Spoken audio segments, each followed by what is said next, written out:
শোভা Das glimpses চ্যানেলে সবাইকে স্বাগত জানাই। আজ আমি ঝিঙে একটা নিরামিষ রান্না করব। প্রথমে একটু কালো জিরে দিলাম,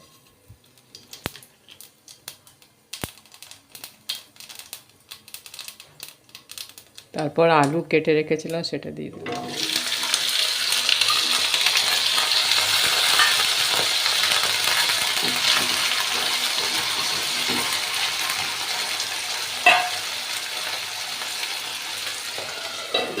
ঢাকা দিয়ে একটু রান্না,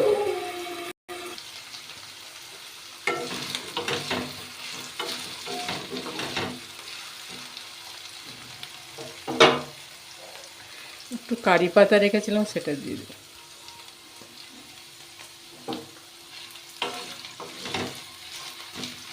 একটু ঢাকা চাপা দিয়ে একটু আলুটা ভেজে নেব।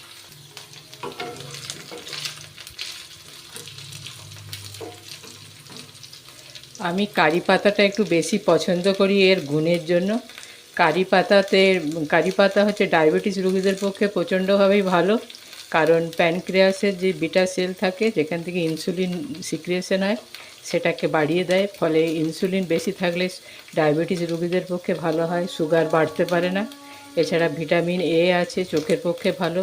তাছাড়া যারা হজমের সমস্যায় ভোগে তারাও যদি এই কারি পাতা খায় তাদের হজমের সমস্যা দূর হয়, কারণ হজম করার জন্য যে ডাইজেস্টিভ এনজাইমের দরকার হয় না, সেটা এই কারি পাতা সেটা সৃষ্টি করে। তারপরে এটা অ্যান্টিঅক্সিডেন্টে ভরা, আর অ্যান্টিঅক্সিডেন্টের কাজ হলো শরীরের মধ্যে যে সমস্ত টক্সিন জমা হয় না সেগুলোকে বাইরে বের করে দেয়। এই টক্সিন যত শরীরে থাকবে ততই নানা রকম রোগে ভোগ। তারপরে হচ্ছে এটা রোগ প্রতিরোধ ক্ষমতা বাড়ায়। কাজেই গন্ধটা তো ভীষণই ভালো লাগে, তাছাড়া এইসব উপকারগুলো আছে বলে আমি আরও বেশি কারি পাতাটা ব্যবহার করি।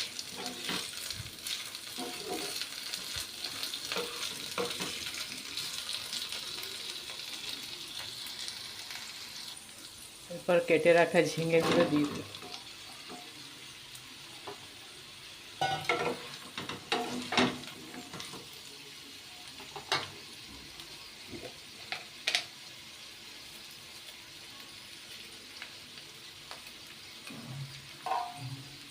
নুনটা দিয়ে দিই।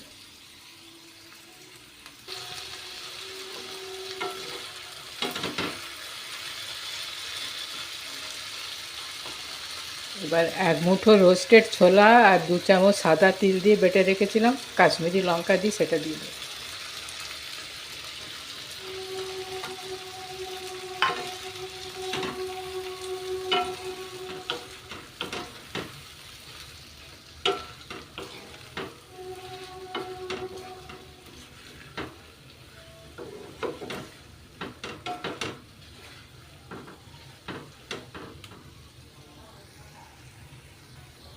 এরপর মশলা ধোয়া একটু জল দিয়ে দেবো।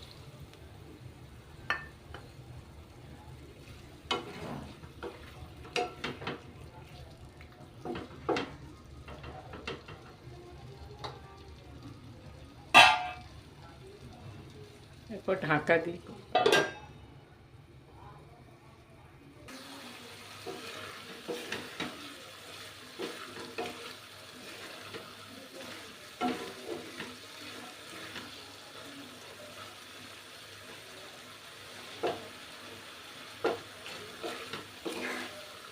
হয়েই গেছে, এবার নামিয়ে নেব, তারপরে দেখাচ্ছি। নামিয়ে কন্টেনারে ঢেলে দিয়েছি। হয়ে গেল আমার ঝিঙে আলুর নিরামিষ কারি পাতা আর রোস্টেড ছোলা 1 মুঠো আর সাদা তিল বাটা দিয়ে নিরামিষ তরকারি ঝিঙে আলুর। ভালো থাকবেন, সুস্থ থাকবেন, সাবধানে থাকবেন। আর যদি সম্ভব হয় তাহলে লাইক, শেয়ার, কমেন্ট আর সাবস্ক্রাইব করে আমার চ্যানেলের পাশে থাকলে উপকৃত হব। নমস্কার।